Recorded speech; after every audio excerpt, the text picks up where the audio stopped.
Si la nature a horreur du vide, il est une situation qui pourrait bien mettre cet adage à l'ordre du jour entre Paris et Abidjan.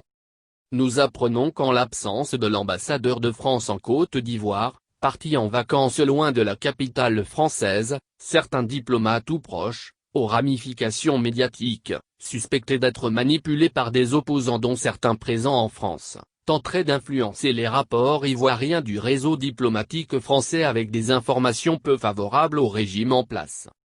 L'absence de Gilles Huberson aurait ouvert sur une intrusion opportune d'informateurs ayant exagéré dans des câbles diplomatiques ou des notes, des faits de constat de situation et factuels du jeu politique local, notamment sur le dossier des appels à manifester qui se sont, au constat, soldés par un cuisant échec pour l'opposition.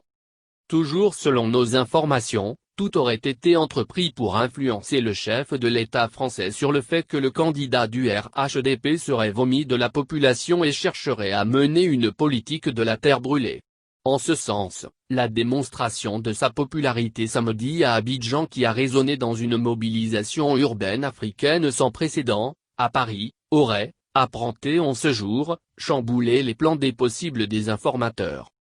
C'est peut-être pour cette raison, par besoin de clarification, que nous apprenons que l'averti-connaisseur Gilles Huberson est attendu de pied ferme à Abidjan, aussi bien par les siens que ses hôtes. Dans les batailles politiques, alors que le pouvoir dénonce une impréparation de l'opposition qui se réveille à 2 mois du scrutin présidentiel sans avoir pris soin de s'impliquer auprès de ses militants pour l'obtention des cartes électorales, tous les coups sont permis.